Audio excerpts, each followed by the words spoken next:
Salut à tous les amis, nous revoici sur ma chaîne pour un nouvel unboxing. Pour ceux qui ne me connaissent pas, je suis cette figurine et aujourd'hui on va se déballer la Gohan l'Ichiban Kuji History of the Film. C'est la fameuse Gohan du trio père et fils. Donc au début je ne voulais pas la prendre et étant donné que j'ai déjà, je sais pas si vous les voyez derrière, j'ai déjà Goku et Goten, je vous les mettrai en photo pour vous faire voir, parce que je pense pas que derrière vous voyez.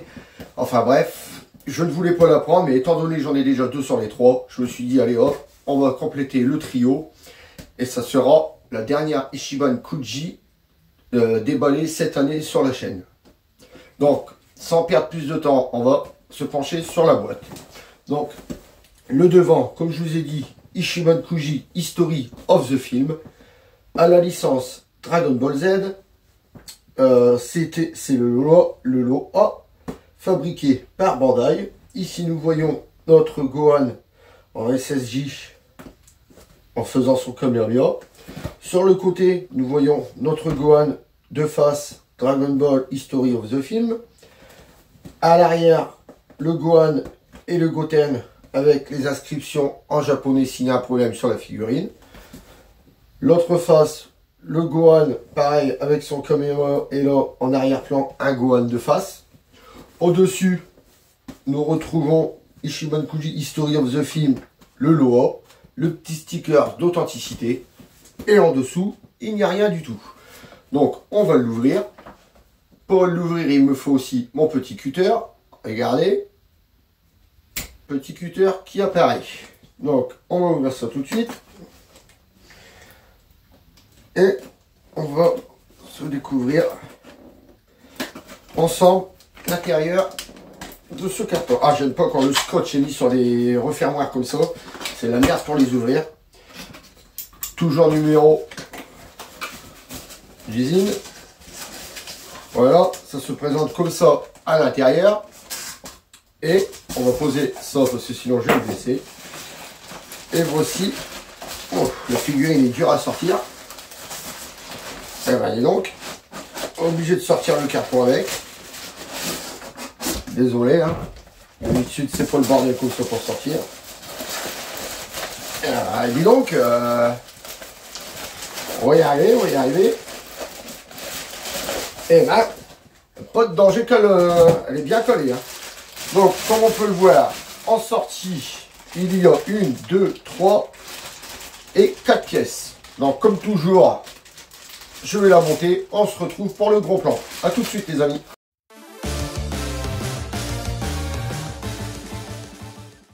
Donc, nous revoici avec la figurine déballée. Donc, comme je vous ai dit, elle est en 1, 2, 3 et 4 pièces. Donc, on a son socle transparent.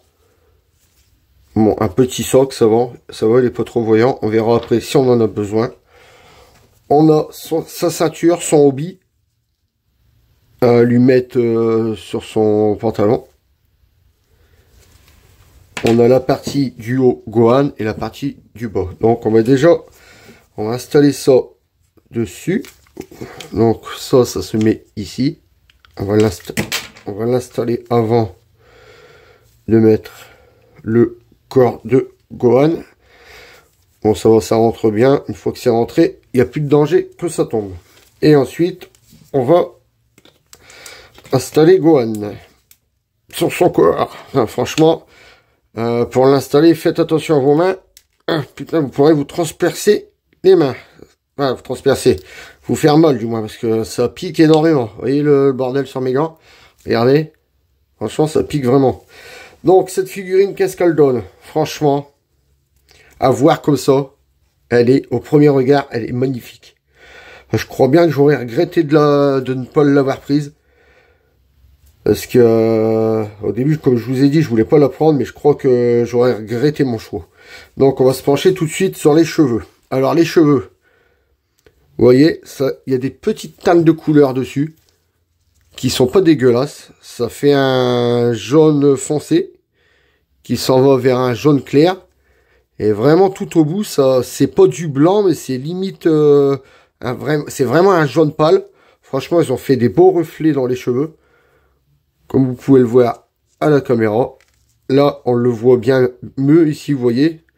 Jaune foncé, jaune clair et jaune pâle qui finit sur les mèches des cheveux.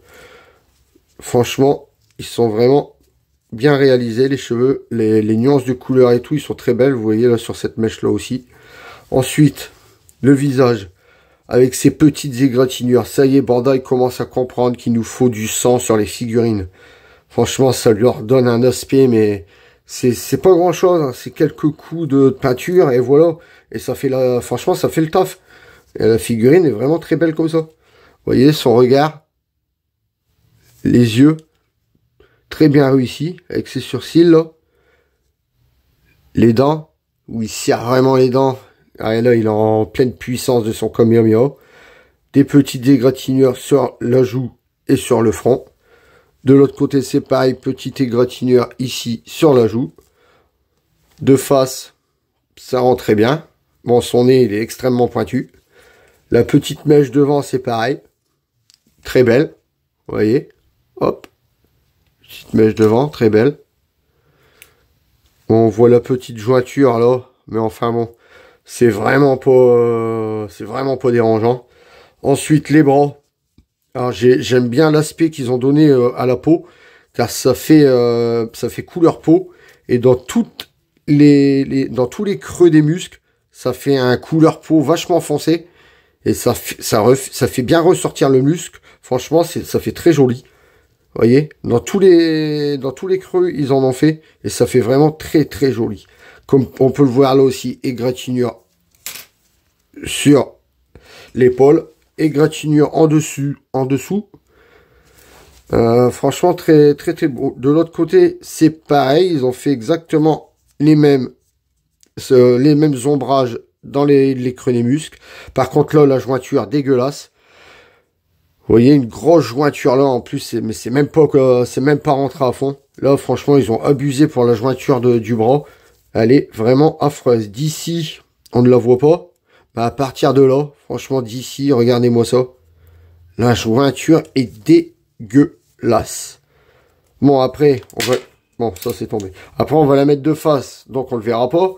Mais franchement, et regardez de haut. Ouais, je vous mens pas, hein. C'est vraiment dégueulasse, quoi. Ils auraient pu faire ça mieux que ça, quoi. Parce que là, enfin bon. On va redescendre. Sur les pecs, tout ça, pareil, hein. Très beau corps.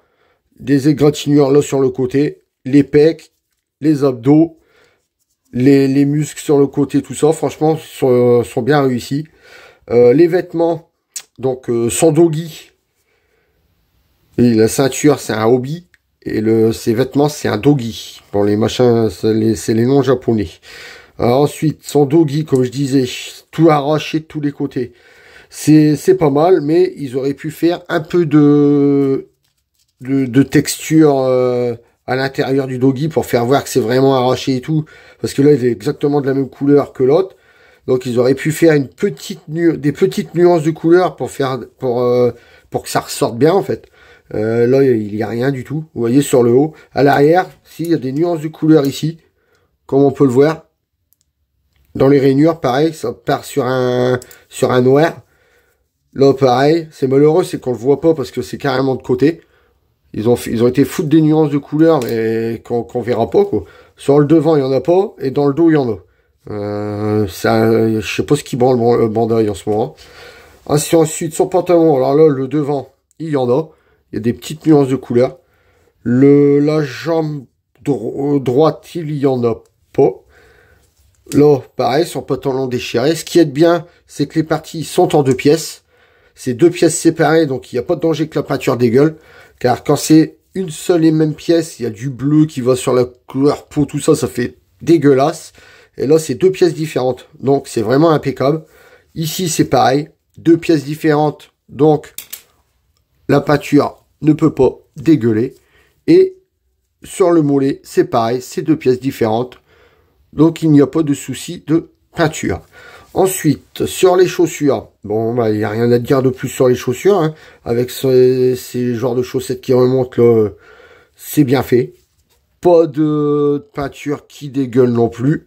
Du moins, j'en vois pas. De l'autre côté, Mais de l'autre côté, c'est pareil. Hein. Il n'y a aucune peinture qui dégueule. Non, non, non. Il n'y a rien du tout. Non, franchement, question propreté, cette figurine-là, question de dégueulure de peinture et tout, elle est impeccable. Ce que je regrette, le petit bémol, comme je vous ai dit, c'est la grosse jointure dégueulasse ici à l'épaule. Franchement, je sais pas si... Ah, vous voyez, en appuyant dessus, on arrive encore vite fait à refaire quelque chose, mais ça n'empêche qu'on la voit quand même, quoi. Enfin bon, mis à part ça, je trouve ça serait peut-être le seul défaut que je trouverais à cette figurine. Après, tout le reste, elle est magnifique. Ses mains, on n'a pas parlé de ses mains. Ses mains sont vraiment bien... pour faire l'attaque du Kamehameha, sont vraiment bien placées, avec des petites nuances de couleur à l'intérieur. Les doigts impeccables, on voit les, voyez, on voit les ongles, tout ça. Je sais pas si vous les voyez. Vous voyez, on voit les ongles, impeccable. L'autre main, c'est exactement pareil. On voit les ongles, très bien placés pour le Kamehameha. Les bracelets rouges, on n'en a pas parlé, c'est pareil, hein, c'est d'un rouge neutre. Il n'y a pas de nuance de couleur. Voilà, c'est tout ce qu'on peut dire sur la figurine. Ensuite, donc, on va essayer de la poser debout pour voir si elle tient debout toute seule. Donc, on va voir ça tout de suite, car le Goten, il ne tenait pas debout tout seul. La Sangoku que j'ai mis avec eux, ça va, mais le Goten ne tient pas tout seul. Donc, on va voir si son frère tient debout tout seul. On va voir ça tout de suite. Donc, alors, moment de vérité, est-ce qu'elle tient debout toute seule? Oui, elle tient debout toute seule, mais franchement... je fais vous le socle, mettez-le quand même, parce que, vous voyez, là elle tient, mais on fait bouger la table, hop, vous voyez, elle tombe. Et quand vous le voyez de profil, vous voyez son corps est vraiment sur l'arrière. Moi, pour plus de sécurité, je mettrai ça. En plus, ça va sur son pied là, arrière, donc on ne voit pas trop. Moi, je vais vous le mettre, vous allez voir. Je vais vous mettre ça là tout de suite. Voilà, vous voyez. Ça va sur son pied arrière. Donc ça va quoi, on ne le verra pas encore de trop. Vous voyez, parce que là, vraiment, la figurine, elle s'en va vraiment en arrière. Donc vous pouvez le mettre sans, ça vaut risque et péril. Mais moi, franchement, je vais le mettre avec. J'aurais trop peur qu'il tombe. Et en plus, il est très très beau. Donc un Gohan comme ça qui casse. Bon, après, c'est du plastique, ça casse pas tout ça, tout seul. Mais on sait jamais. Donc les amis, on se retrouve tout de suite pour la conclusion. Allez, à tout de suite.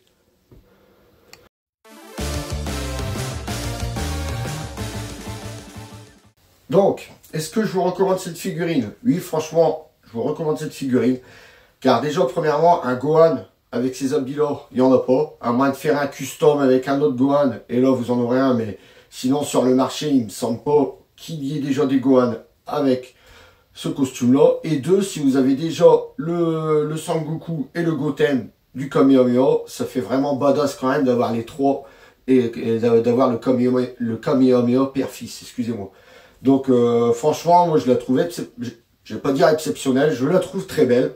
Et je suis content de l'avoir acheté, car comme je vous ai dit en début de vidéo, je ne devais pas l'acheter. Je ne suis pas mécontent de mon achat. Sur ce les amis, on va se dire au revoir.